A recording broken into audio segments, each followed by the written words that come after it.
뉴스룸을 시작하겠습니다. 민주당 차기 국회의장 후보가 추미애 당선자와 우원식 의원으로 좁혀졌습니다. 친명계 정성호 의원이 후보직을 사퇴했고 역시 친명 조정식 의원이 추미애 당선자와 단일화를 선언했습니다. 이재명 대표의 의중이 반영돼서 추 당선자가 사실상 추대 수순을 밟는 거 아니냐 하는 논란도 커지고 있습니다. 첫 소식 윤정주 기자입니다. 국회의장 후보로 출마했던 민주당 조정식 의원이 오늘 사퇴했습니다. 추미애 당선자와 단일화를 선언했습니다. 추미애 후보께서 저와 함께 최다선이시지만 연장자라는 점을 또 존중을 했습니다. 조정식 후보님께서 내걸었던 공약까지도 또 저를 통해서 또 당부를 하시면서 또 반드시 관철해달라라는 말씀을 주셨고요. 역시 후보였던 정성호 의원도 사퇴 의사를 밝혔습니다. 그러면서 오는 16일 경선은 일단 추미애, 우원식 두 후보 경쟁으로 치러지게 됐습니다. 이런 상황을 지켜본 의원은 자리를 나누듯이 단일화를 이야기하는 건 참으로 유감이라고 밝혔습니다. 이른바 찐명 박찬대 원내대표가 두 후보에게 양보를 설득한 걸로 알려졌는데 이런 상황을 꼬집은 걸로 보입니다. 이재명 대표 의중이 반영된 것 아니냐는 평가가 나오면서 논란도 커지고 있습니다. 한 중진 의원은 원내 지도부가 국회의장 선거 교통정리에 나서는 건 이례적인 일이라고 평가했습니다. 또 다른 의원도 중립을 지켜야 할 국회의장 선출까지 명심이 작용하는 게 보기 좋진 않다고 말했습니다. 당 역학관계와 선수를 감안하면 추 당선자가 국회의장 후보 선출에서 유리한 고지에 올랐습니다. 이번 치료 중인 이재명 대표는 오늘도 당 상황에 대해선 언급하지 않았습니다. JTBC 윤정주입니다. 네이버가 키워온 메신저 업체 라인의 경영권을 일본에 빼앗길 수 있다는 우려가 정치권 공방으로도 번졌습니다. 야권은 우리 정부와 국회가 나서서 대응하자고 촉구했고 여당은 그런 선동 정치는 국익에 도움이 되지 않는다며 비판했습니다. 유한울 기자입니다. 민주당은 라인 사태를 일본의 라인 강탈 시도로 규정하면서 원인은 우리 정부에도 있다고 목소리를 높였습니다. 대일 굴욕 외교가 얼마나 무서운 대가를 가져오는지 뼈아픈 교훈을 주고 있습니다. 이번 사태를 양국 간 중대 외교 사안으로 격상시켜 적극 대응해야 합니다. 여당은 과방위와 외통위 등을 열어 국회 차원의 대응에 나서자고 촉구했습니다. 조국혁신당도 일본보다 우리 정부가 더 황당하다고 맹비난했습니다.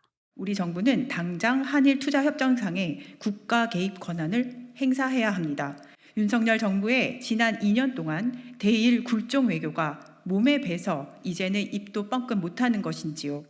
조국 대표는 내일 독도를 찾아 정부의 대일 외교 기조를 비판하는 성명을 발표할 예정입니다. 국민의힘은 야권의 비판에 대해 정부도 일본과 접촉한 걸로 알고 있다면서 당에서도 노력하겠다고 했습니다. 우리 국익, 우리 기업의 이익에 반하는 행위가 있지 않도록 당에서도 적극적으로 지원하고 대화해 나간다. 호준석 대변인은 편협한 선동 정치가 국익에 무슨 도움이 되겠느냐며 야당을 더 강도 높게 비판했습니다. JTBC 유한울입니다. 석 달 가까이 이어지고 있는 의사들의 집단 행동이 이번 주에 분수령을 맞을 것으로 보입니다. 정부가 의대 정원을 늘리기로 한 처분의 효력을 멈춰달라면서 의사들이 낸 집행정지 신청을 법원이 받아들일지 말지가 이르면 며칠 뒤에 결정납니다. 정혜성 기자입니다. 법원은 이르면 이번 주 안에 의대 정원 집행정지 여부를 결정합니다. 앞서 법원은 정부에 2025학년도 증원 규모 2,000명이 어떻게 도출됐는지 등 근거 자료를 제출하라고 했습니다. 보건복지부는 지난 10일 49건의 자료를 냈습니다. 보건의료정책심의위원회와 산하 의사인력전문위원회 회의록도 제출할 예정입니다. 법원이 집행정지 신청을 받아들이면 내년 의대 정원 계획은 사실상 무효가 됩니다. 반대로 기각하면 그대로 증원이 확정된다고 봐야 합니다. 의료계는 법원 결정과 관계없이 강경 투쟁을 이어가겠다고 했습니다. 의료계는 변함없이 통일된 안으로 원점 재논의를 말해왔었죠. 하지만 기각 결정을 내리면 의사들 집단 행동 동력은 떨어질 수밖에 없습니다. 사실상 증언을 막을 방법이 사라지면서 집단 행동 실익이 사라지기 때문입니다. 전공의 집단 사직에 이은 교수들 휴진까지 더는 꺼낼 압박 카드가 마땅치 않은 상황입니다. 전공의들이 현장을 이탈한 지 3개월이 가까워지고 있다는 점도 변수입니다. 수련 기간 공백 3개월을 넘기면 내년 전문의 시험을 포기해야 합니다. 이래저래 이번 주 의사들 집단 행동 사태가 분수령을 맞을 전망입니다. JTBC 정혜성입니다. 2년 전 국내에서 억대 금품을 뜯어 필리핀으로 달아난 강도들이 현지에서 체포됐습니다. 경찰은 이들이 추방되는 대로 국내로 데려올 계획입니다. 연지환 기자입니다. 주차장에서 차량 한 대를 발견한 사람들. 있다. 찾았다. 잡았다. 숨죽이다가 안으로 들이닥칩니다. 안에 있던 건 한국인 남성 3명. 지난 3일 한국에서 1억 3천만 원을 빼앗아 필리핀으로 달아난 특수강도 일당이 검거됐습니다. 이들을 포함한 7명은 2022년 6월 경기도 아파트에 들어가 피해자를 폭행하고 협박해 금품을 뜯어냈습니다. 지난해 11월 이들 중 4명이 붙잡히자 3명은 다음 날 필리핀으로 달아났습니다. 경찰은 지난달 필리핀 내 은신처를 찾아냈지만 이들이 렌터카와 택시를 이용해 미행을 따돌려 1차 작전은 실패했습니다. 다시 필리핀 세부시 남쪽으로 숨어들었다는 정보를 얻었고 결국 검거에 성공했습니다. 범행 23달 만입니다. 경찰은 이들이 강제 추방되는 대로 송환할 계획입니다. JTBC 연지환입니다. 태국 파타야에서 30대 한국 남성이 드럼통에 담긴 채 시신으로 발견됐습니다. 현재 경찰은 용의자로 다른 한국인 3명을 지목했습니다. 김서영 기자입니다. 강력 조명을 밝힌 저수지 주변에 경찰과 취재진이 모여들었습니다. 물 안에서 잠수부들이 꺼내온 건 검은색 드럼통입니다. 안엔 시멘트가 가득했고 30대 한국인 남성의 시신이 들어있었습니다. 현지 시각 11일 태국 파타야의 한 저수지 주변 모습입니다. 숨진 채 발견된 이 한국인은 지난달 30일 태국에 입국한 34살 남성입니다. 지난 7일 모친이 협박 전화를 받았다며 신고했습니다. 아들이 마약을 버려 손해를 입었다며 300만 바트, 우리 돈 약 1억 1,200만 원을 몸값으로 요구했다고 했습니다. 수사에 나선 현지 경찰이 CCTV를 뒤지며 추적했습니다. 다른 한국인 2명이 플라스틱 드럼통을 사는 장면을 확인했습니다. 지난 3일 피해자를 차량에 태워 저수지 근처 숙박시설로 가는 모습과 하루 뒤 검은 물체를 싣고 나가는 모습도 포착했습니다. 목적지는 저수지였습니다. 동선을 확인한 뒤 저수지를 수색했고 결국 시신을 발견했습니다. 현지 경찰은 한국인 3명을 용의자로 지목하고 이미 출국한 1명을 뺀 나머지 2명을 쫓고 있습니다. JTBC 김서연입니다. 티웨이 항공의 한 기장이 안전 기준에 못 미치는 부품을 바꿔달라면서 비행을 거부했다가 중징계를 받는 일이 있었습니다. 논란이 일자 티웨이 측은 안전에 문제가 없었고 무엇보다 제조사로부터 불이익을 받을 수 있어 그랬다고 했습니다. 그런데 JTBC 취재 결과 그런 페널티는 규정에도 없었던 걸로 확인됐습니다. 이윤석 기자입니다. 지난 1월 티웨이 항공 A 기장은 밤늦게 베트남 나트랑에서 인천공항으로 돌아올 예정이었습니다. 그런데 기체 점검 과정에서 바퀴 브레이크 패드의 남은 두께를 알려주는 핀이 1mm에 미치지 못하는 걸 발견했습니다. 당시 사내 규정상 이럴 경우 부품을 바꿔야 했습니다. 대형기는 한 300톤, 400톤 정도 하거든요. 그런 항공기가 이제 이륙을 하다가 중간에 이제 엔진이 문제가 생기거나 그러면 급작스럽게 서야 됩니다. 자동차 브레이크 정도 가지고는 안 되겠죠.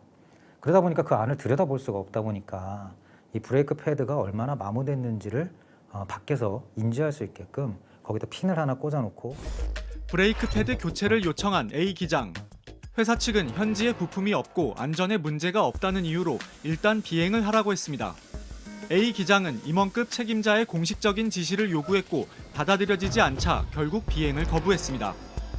이후 사측은 금전적 손해와 승객 불편 등의 이유로 정직 5개월 중징계를 내렸습니다. 3개월 이상 정직은 조종 자격에도 영향을 줄 수 있습니다. A 기장 측은 과거 노조위원장 활동에 대한 보복이 아닌지 의심하고 있습니다. 기장이 노동조합위원장으로 선출이 된 이후에 임금 교섭이나 기타 단체 행동 관련해서 회사와 마찰이 있었던 것도 사실입니다. 예의주시하고 있었을 거라고 판단이 되고요. A 기장은 부당 징계라며 징계 효력 정지 가처분 신청을 했고 법원은 A 기장의 손을 들어줬습니다. 비행 안전을 위해선 징계에 대한 두려움 없이 원칙에 따라 업무를 수행할 수 있어야 한다는 겁니다. 지방노동위원회도 부당한 징계라고 판단했습니다. 티웨이 항공은 불복해 법적 다툼을 이어가겠다는 입장입니다.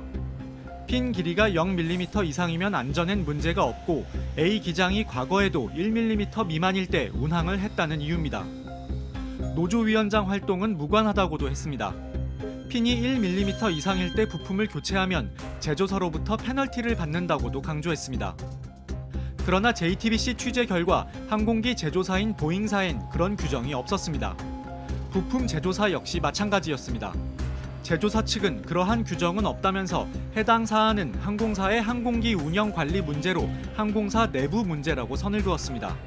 예방 정비 차원에서 브레이크 패드가 좀 남아 있음에도 불구하고 자동차를 몰고 가서 정비소 가서 미리 갈았어요. 그때 정비소에서 벌금을 지우나요? 그런 게 페널티가 있다, 벌금이 있다? 그거는 있을 수 없는 일이라 생각합니다. 취재가 계속되자 티웨이 측은 페널티 대신 비용 문제라고 말을 바꿨습니다. 수명이 조금 덜 남았어도 미리 교체하는 것에 대해서 제작사에서 어떤 얘기를 하는 경우는 사실 없습니다. 단지 이제 비용이 추가로 들 뿐이고요.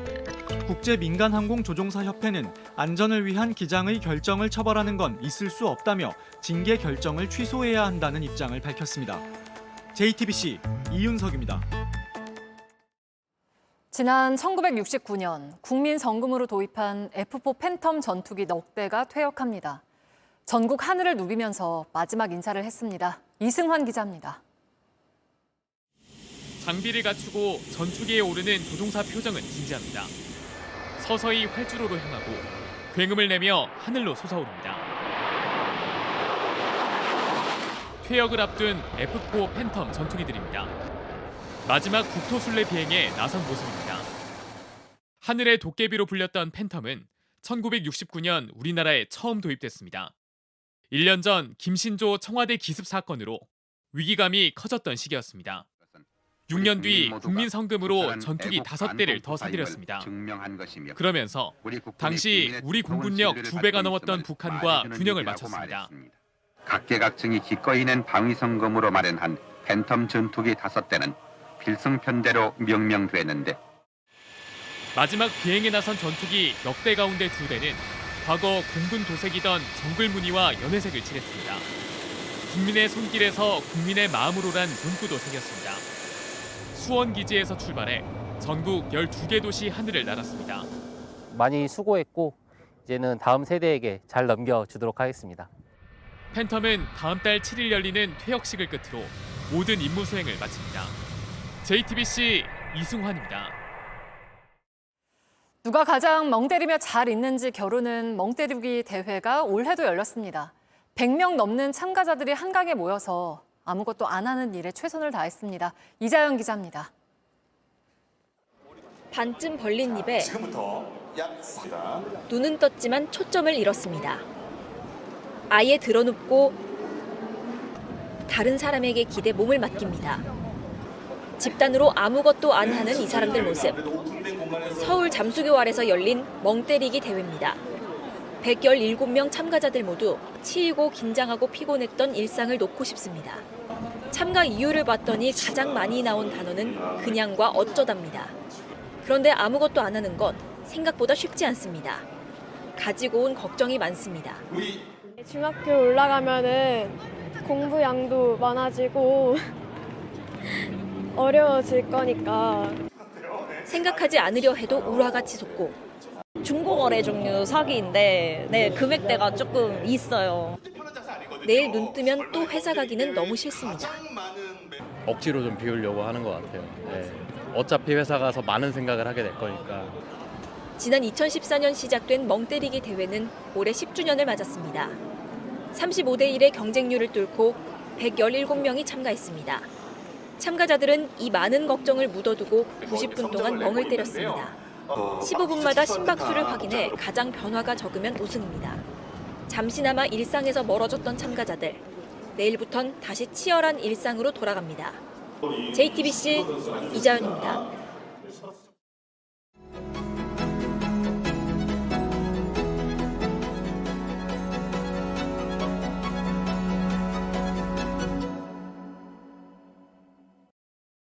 널리 음악으로 포교하겠다. EDM 디제잉으로 그야말로 힙한 불교 문화를 이끌고 있는 분입니다. 어쩌면 스님보다 더 스님 같은 화제의 류진 스님을 뉴스룸에 모셨습니다. 어서 오세요. 네, 반갑습니다. 예, 안녕하십니까. 예. 반갑습니다. 예. 네. 예. 지금 류진 스님 예. 살고 계신데 그 법명은 어떻게 좀 지으신 걸까요? 법명은 아무래도 뭔가 새롭게 네. 지금 시대가 변하고 있기 때문에 일단 영어를 넣고요. 뉴. 예, 그리고 NEW new 그리고 한자를 넣습니다. 네. 나아갈 진. 그래갖고 새롭게 나아가자. 그래서 요 법명을 개그맨 윤성호 씨지만 예. 류진 스님이라는 부캐로 지금 활동을 하신 거잖아요. 예, 그거는 예. 그래서 요즘 정말 엄청난 화제를 몰고 계신데 예. 좀 어떻게 체감을 하고 계실까요? 정말로 많은 사람들이 그렇게 즐거워하고 그렇게 호응해주고 기뻐할 줄은 상상을 못했습니다. 솔직히 살짝은 어깨가 무겁습니다. 행실 하나하나 더 발휘해야 되고 그렇기 때문에 아무래도 많은 사람들한테 불편을 주면 안 되니까 또 불편해하는 사람도 있을 수 있어요. 하지만 또 이거를 즐거워하고 좋아하는 사람도 있을 수 있습니다. 맞아요. 예. 불교 박람회 이제 며칠 전에 하신 것도 예, 사실은 예. 젊은 친구들이 거의 방문자 중에 70~80%였다고. 80%가 20, 30대, 20대입니다. 20대. 그러니까요. 예. 그 그걸 20대 이끌어주신- 포함되는 거죠, 아나운서님도? 30대입니다. 예, 성불하십시오. 성불하겠습니다. 그 박람회 때 이번에 하신 것도 제가 영상을 보니까 예. 춤을 막 추시잖아요. 예. 이런 율동도 본인이 이렇게 다 정하신 건가요? 그렇죠. 머리가 없는데 이렇게 머리 터는 듯한. 머리 터는 거 아니고 고통을 뭐예요? 날려버리는 겁니다. 고통을 날리는 예, 거예요? 이거를 이렇게 설명을 해줘야 오해를 안 합니다. 난 머리가 없는데 왜 머리가 자꾸 없는 게 아니라 머리를 머리카락이 없는 거죠. 머리는 여기 달려 있습니다. 죄송한데. 아나운서님, 예. 아나운서님. 자, 여기 보세요. 예.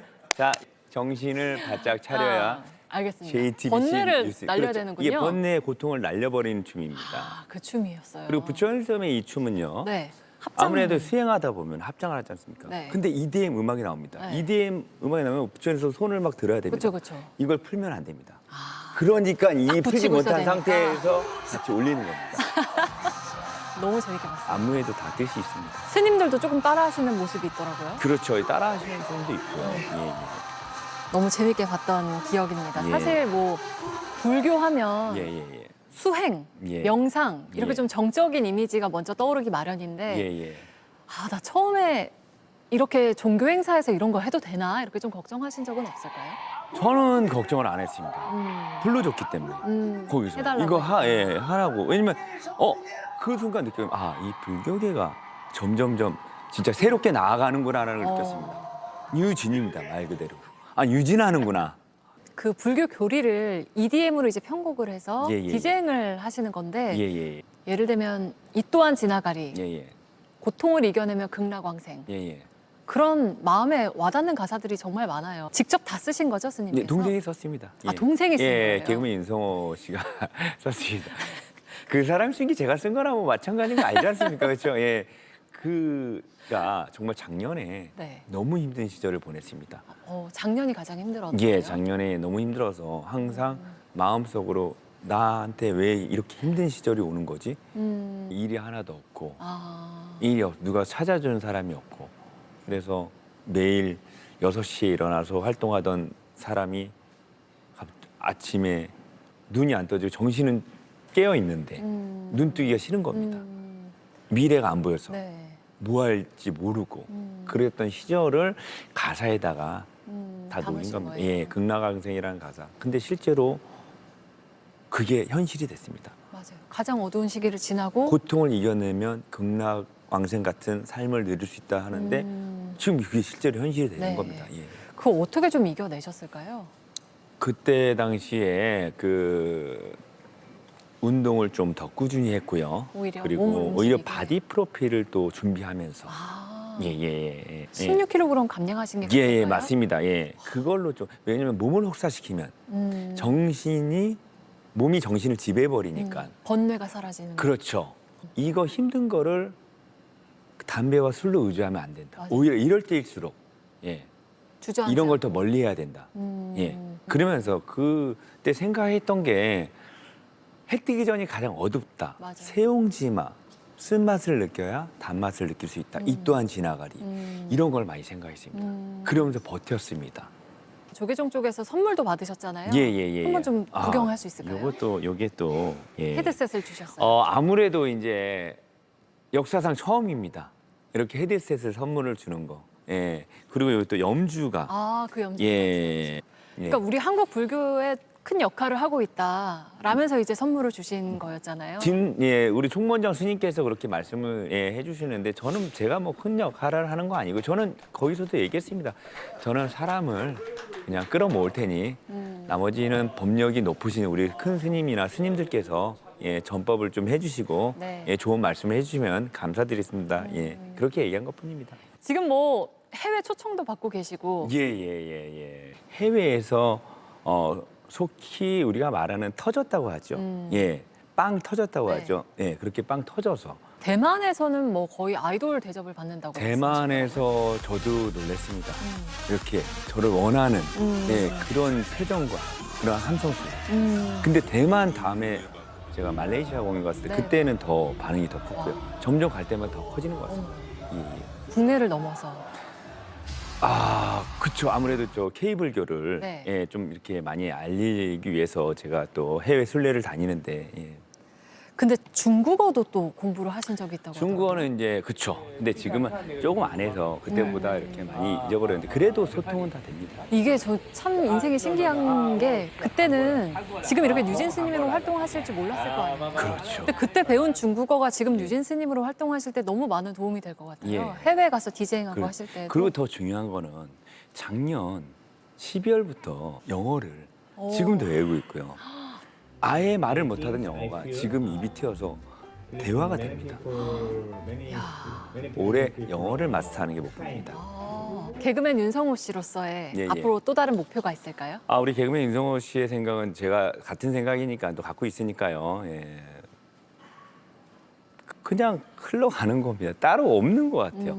지금처럼 해왔듯이 똑같이 살다 보면 알아서 다 사라진다. 너무 걱정하지 마라. 지금 좋은 일이 있든 나쁜 일이 있든 그렇게 생각하면서 정말 끊임없이 뭐랄까 정말 유진하시는 것 같다는 그렇죠. 생각이 유진한다. 유진하세요? 알겠습니다. 우리 시청자 여러분들 유진하세요. 감사합니다. 예. 앞으로도 예. 유진 스님으로서 또 예. 개그맨 윤성호 씨로서 예. 더 많은 분들에게 예. 그런 밝은 힘과 또 아이고. 건강한 웃음 전해주시기를 예. 함께 응원하면서 지켜보고 있겠습니다. 너무나 감사합니다 오늘. 네, 오늘 인터뷰 고맙습니다. 나와주셔서 감사합니다. 제가 나왔군요. 예. 감사합니다. 고맙습니다. 예.